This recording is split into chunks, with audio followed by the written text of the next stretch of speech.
Hello, young people of the internet. Welcome to another episode of Bright and Early, a web series from the Bill of Rights Institute. My name is Rachel Davison-Humphreys. I'm the Director of Outreach here at the Institute, and I'm joined by my colleagues, Kirk and Gary.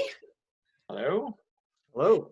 So today's theme is all about federalism and the family. So one of the things we've been noticing is a lot of discussion of different states and their responses to different things right now, and the role of the federal government and what it should be. And then also noticing a lot about our families and how we're doing. So I want to just open up with, how are you guys doing? How's it been the past couple of days? Doing better in a lot of ways, actually. Starting to kind of figure out the day a little bit more, sort of like putting a structure, sort of making decisions throughout the day that are giving me something to hold on to. Yeah, likewise. I feel like I'm getting more into a routine, and things seem more stable for some reason now. It seems like the world has kind of settled into this new reality for a while here, and we're all just kind of dealing with it. Yeah, they say that a good time period to start a new habit is like 3 weeks, right? So we're now entering week 4. Right. So maybe we're all establishing new habits that will help us for the next couple of months. Yeah. I've noticed, speaking of habits, if I go out and walk my dog or anything else around the neighborhood, how other people are responding as you're walking down the sidewalk and things is now different than it was. Or if you go to the grocery store to pick up food, people are being, at least in my neighborhood, very conscious of spacing and everything else, which has been an interesting change in development. Yeah. And so as part of that, I think we're all also not only noticing our own habits, but we're starting to notice a lot of things about our families and how our families are structured as we think about who's the one who initiates the Zoom calls or the FaceTime calls or the WhatsApp calls, or who gets to decide on meal times and meal prep. And that got a bunch of us at the office, or not at the office, from the office, thinking about how families are structured and how families are similar to how governments are structured and how families are dissimilar, are not like families, are not like government structures. So one of the things that I was thinking about is that, okay, so a family is similar to government in that it's composed of individuals, just like governments are composed of individuals. It is composed of individuals who make choices based on their own knowledge and their own interests. It's composed of it generally has rule sets. And if it has good rule sets, which not all families do and not all governments do, if it has good rule sets, then those rule sets will benefit and protect the family from harm. And then if it's well ordered and has good rule sets, then the people are generally happy to be a part of it. They consent to what's happening within the family, and that everybody's born into one, right? So not everyone. Often we have options for exit when it comes to our government and our family. We can move or we can distance ourselves, but we're always born into some organization with rules, whether we like it or not. So there's the ways that they're similar. And then I was trying to think of the ways that they're dissimilar.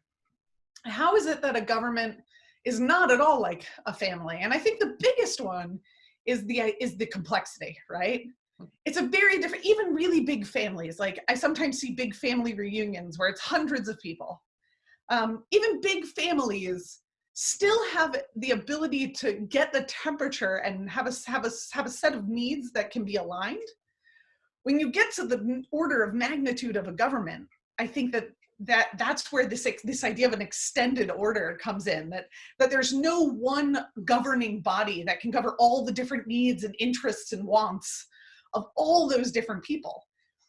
And so as we're thinking about families and federalism and all the different ways that we're interacting, something that I was wondering if you've noticed out there on the internet is, how many governor names do you know this week?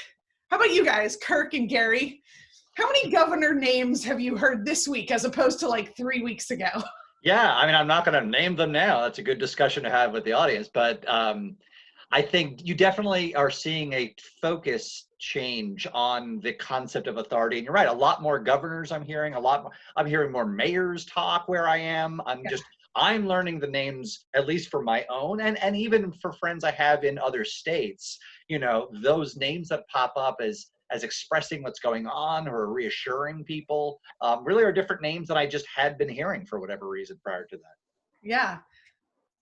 Yeah, definitely. Especially, you know, here in, you know, we're in the Washington, D.C. region where there's, um, a federal district and two states that are all in close approximation to each other. And so there's a lot of dialogue amongst those and hearing those different names and seeing the different responses. And, you know, it's been, I guess, different than where we were even 4 or 5 weeks ago, where a lot of the country's attention was only on the Democratic primaries and on the upcoming presidential race, Right. which is a very national focus. Now things are very much at a local focus. Yeah, that accordioning has been really interesting to watch because, like you said, 2 months ago, it was everybody talking about how all politics are national, all politics are national. And now it's constricted in this. I mean, politics are neighborhood by neighborhood in some places, right? So I have a friend, my best friend lives in Conway, Arkansas, and she was telling me that her mayor gave a set of suggestions, but Arkansas is one of the 8 states that don't have a stay-at-home order. But the city of Little Rock, which is the next biggest major town, has a different, does have a stay-at-home order. And so she has employees that aren't able to come up to work because of the stay-at-home order in the city, which is the major city near her city, which has a very different set of rules. And so I think that when we're thinking about all these things, the idea of the intimate order versus the extended order and what the limits of both of those are is a nice framing device or thought experiment. Is this something that is controllable by a centralizing group, or is it something that is so complex, like making a pencil or getting bread to the table, or milk, that it requires a kind of freedom of individuals to make choices in their own best interest that isn't necessarily required in the kind of intimate order.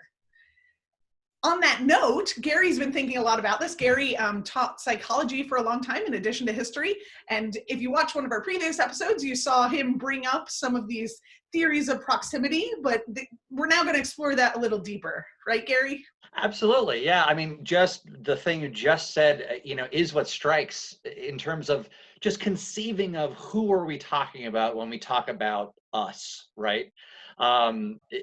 Us can be the couple of people maybe that's in your home. Us was a couple of weeks ago, maybe the students in class, right? Maybe 30, 40 people, depending on how size your class.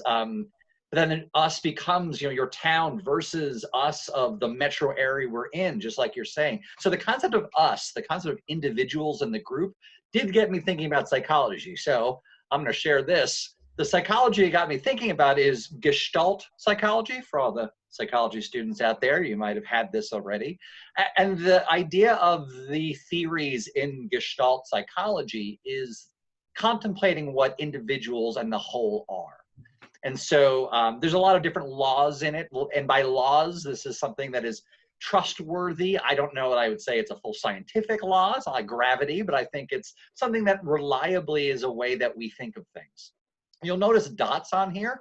They represent individuals the way we're talking about, right? But in this case, it's literally just individual dots. And you get the idea that all the dots are equal. That's something huge we talk about here at BRI, right? Equality, that each individual has a fundamental equality to each other. And yet still our brains conceive of us in certain ways. So the first one on the top left there is I'm pointing at it on my screen. The top left there is the Law of Similarity, right? So the us is something you may have in common with each other. And we had talked about this sort of earlier in terms of, you know, maybe it's the people you see frequently. Maybe it's I'm starting to see similarity between myself and the fellow who walks the big red dog every day.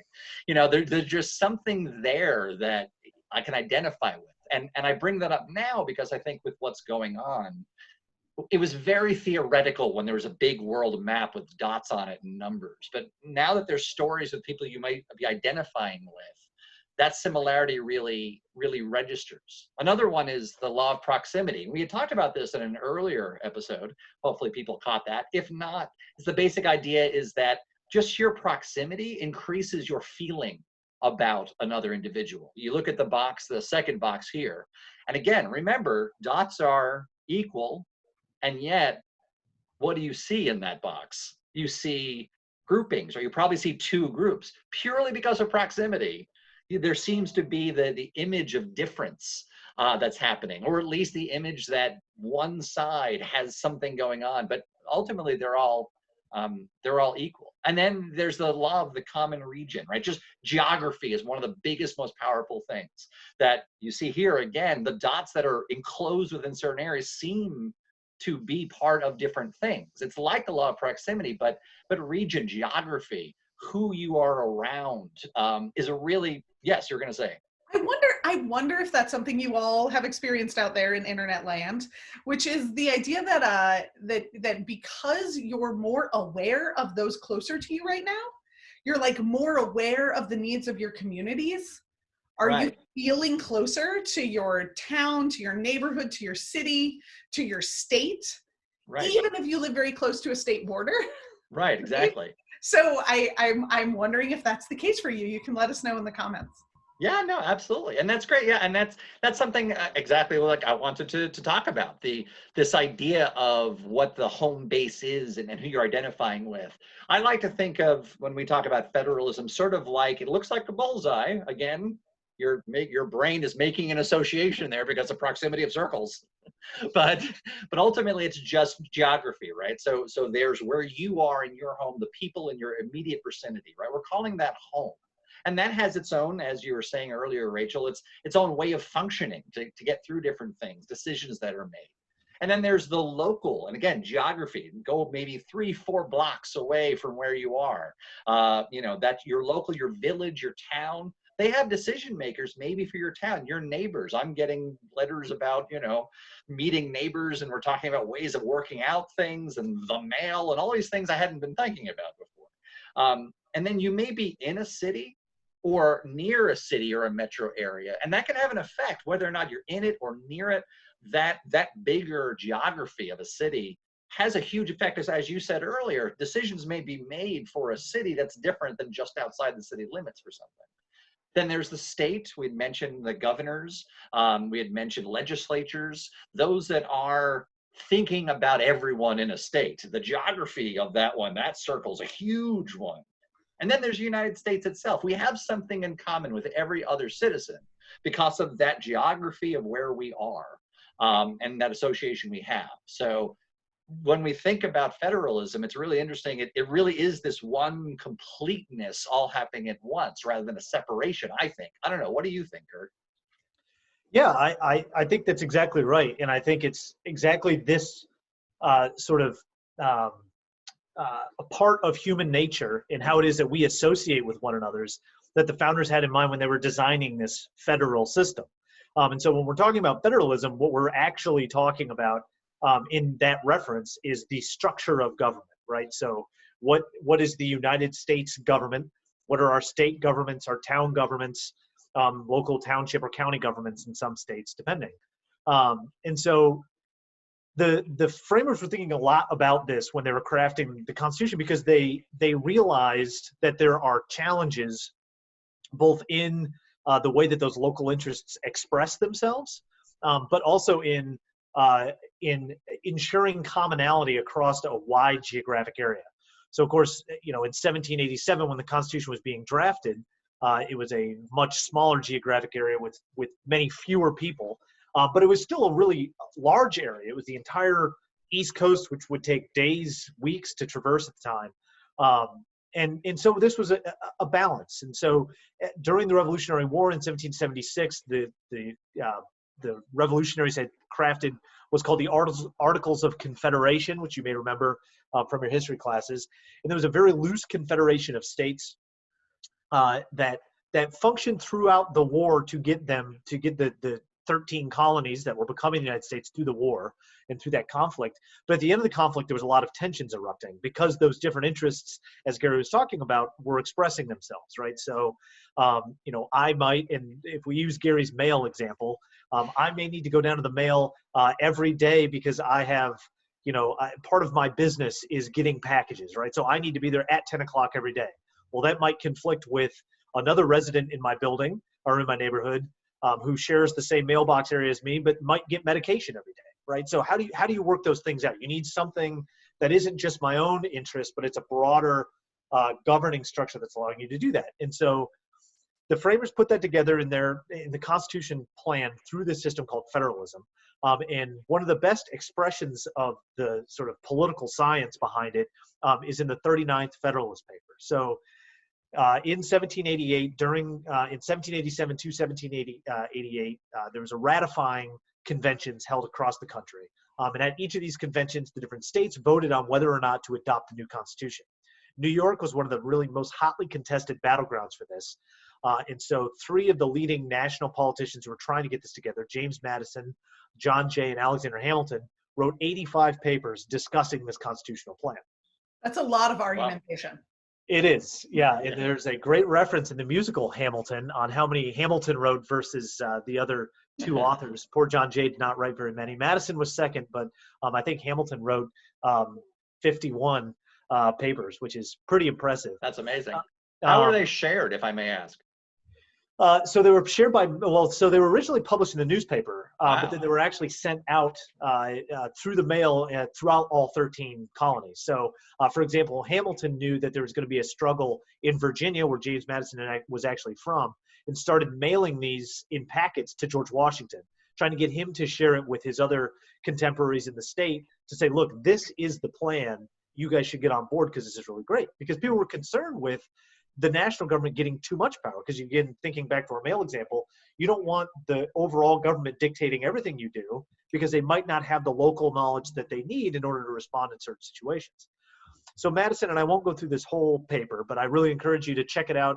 The Bill of Rights Institute has these great annotated versions which can help make sense of the language and boil down some of the arguments. But I think it's really interesting, just a couple things to highlight. Madison here starts out by talking about the Republican nature of the government. And here he's not talking about the Republican Party as we talk about today, but republicanism, meaning government by consent through representatives. So he spends the first half of this paper talking about how this is, the system of government that's been established.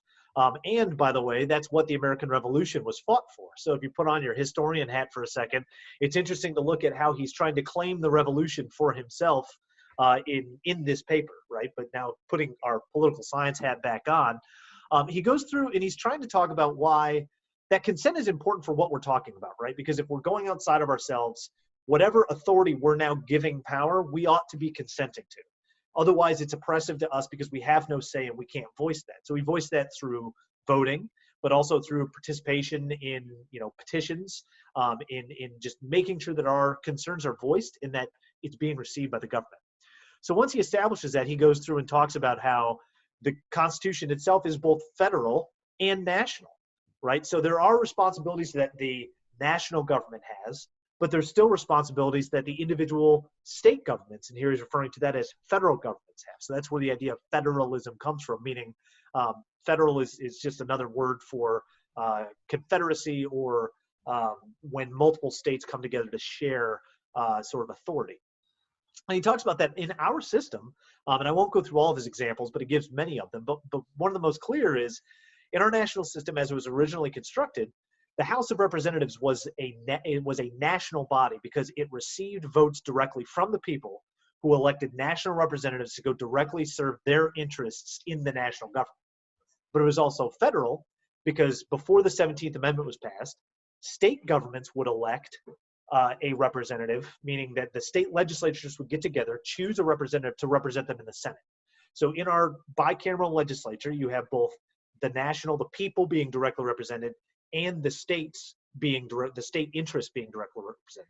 So it's both a federal and a national body in that sense. For those of you interested in arguments around the Electoral College, looking at the arguments around the 17th Amendment is a really nice kind of like proxy argument for direct election, because they did shift from the state legislatures having the power, and therefore the state being powerful within the federal government, to a direct election of senators of the people, of the constituents of a state. And so there's an interesting dialogue about the nature of who should rightly have that kind of power. And similar arguments come about all the time in the Electoral College discussions. Yeah, Absolutely. it's really interesting. It's all driven by trying to find a balance between these things. Yeah. I mean, you're just saying, how do you do two things at once? Right. Pretty amazing. Yeah, and he kind of wraps it up with a statement that's exactly about that messiness, right? He says, the proposed constitution, therefore, in strictness, is neither national nor federal, but a composition of both. In its foundation, it is federal, not national. In the sources which the ordinary order's powers come from, it is federal and not national. But what he's saying there is, look, it's not either one of those things. It's both. And it's in that messiness that they're really trying to tap into, fostering these local interests to be able to act in the capacities that they need to be able to and independently, but also when there's a collective problem to be able to respond. So this pandemic is an unfortunate example of this, but the national government had to respond at a very national level. And so you see Congress debating major stimulus packages, and you see Congress and the president stepping up in the CDC, making guidelines. All of those are because this is something that's affecting the entire country. At the same time, we're hearing a lot of governors because those governors are responding to the problems that are happening in their state. So if you're in a more rural state, that looks a lot different a lot of times than it does in more populous areas or more populous states. And the dynamism between those things can be challenging to balance. And I think over the next years and months, we'll be talking about whether or not we got it right in this instance. Right. But you can see the way that the system is set up to allow both of those things to operate without stepping on one another, but jointly together. And I think we are seeing that kind of, and again, if you've noticed, knowing more governor or mayoral names, right, that we're seeing the kind of that accordioning of responsibility, who is responsible, taking the CDC recommendations and applying them to their states becomes the role of the state surgeon generals, right? They're the ones that take those recommendations and apply them to the needs of their states. And so there are a lot of ways for you to kind of catalog your experience and for you to think about how all of this is interacting and relating to you and your community. Gary has some ideas for us for how we can do that. Yes, absolutely. We had, again, if you've seen earlier episodes, we're big fans of observation and of journaling. So if that's something you're doing, here's maybe a little prompt. Yeah, those questions are really interesting in terms of just what do you see? As you said, it really is interesting hearing from state surgeon generals or mayors or governors or legislatures, as well as the large national government and the who's around us in our communities. So just as maybe a simple thing, if you're already observing, if you're already journaling, think about these questions. And you can share them with us if you want to talk about it, of course, but think about these questions. And this is based on everything we've talked about. So the simplest one is, what decisions have impacted you the most? There's been a lot of decisions going around, a lot of people making choices. Could be big, could be small, but what decisions have impacted you the most? Which ones? Can I ask her a clarifying question there? Are you asking about decisions other people have made that I have to obey, or decisions I've made for myself, or both? Could be both. It could be. That's good. I should have clarified. Yeah, no, it can really be both, right? So in this new world of things happening, decisions are being made. Some are the agency of an individual, and some are the groups, the small groups that are part of. Some are bigger groups. Where are the decisions that are being made? You're right. The answer could be my personal decision to structure my day, little Ben Franklin wink there, to structure my day could have been what impacted me the most here. It could have been schools closing. It could have been having to do things online. What decisions they are going to be different for different people, but they're all really interesting. And of course, those decisions are not only you as an individual, but back to our other talks, the idea of which ones have impacted the state the most or the country the most. An important decision, you mentioned governance, but everybody did earlier, is how do these decisions get made? I mean, it really strikes me that we really want to make decisions that balance a couple of different interests all at the same time. And they may seem on the surface really in conflict, and yet things have to happen. The days are going to pass. So that leads us to You mentioned republicanism and things like this. Who's in the conversation? Is it everybody? Is it a couple of people? I don't think it's one person. I also don't think it's 500 million people, or maybe it is 500 million people. Who's in the conversation? Let's pay attention to that and jot that down. And then not only who are in the conversations about decisions, but who do you see or hear expressing these decisions? Is it a governor? Maybe that's why we're seeing their names a lot. They're directly telling us some things. Maybe it's your mayor telling you things. And a lot of cases, it could be someone reporting on someone else, a reporter or a friend or someone who is just hearing about these things. And so these are really interesting. What are the important decisions? How are they being made? And who's involved in it? I just think that's something to consider. And if you'd like, let us know about it. Absolutely. And that's part of why we have this web series, is to hear your voice and to give you the opportunity to reflect on the goings on right now, with us being welcomed into your home and you welcoming us into your life. We would love to hear from you. So please comment, repost, reach out to us on Twitter or Instagram. And we would love to hear more from you, and see you next time on Bright and Early. Gentlemen, do you have any final thoughts for our friends out there on the internet? No, just I'm eager to see if we hear from people, but I'm also interested to see how things are developing and just how much we're noticing and what the world's going to be like later on. Yeah, and if there's anything that you observe that you want us to explore or talk about, let us know. We're happy to take on topics that you're curious about, or try to look at it at least from our perspective. And BRI has a lot of opportunities for you right now. If you're interested in winning some money for an essay contest, we have an ongoing essay contest called We the Students, where you can win $7,500 for an 800-word essay. We also have unlocked all of our resources and have our YouTube channel and a new microsite called teach.mybri.org. If you're looking for some resources to supplement some of your classes or things to talk about with friends about all these things, you can go to that website.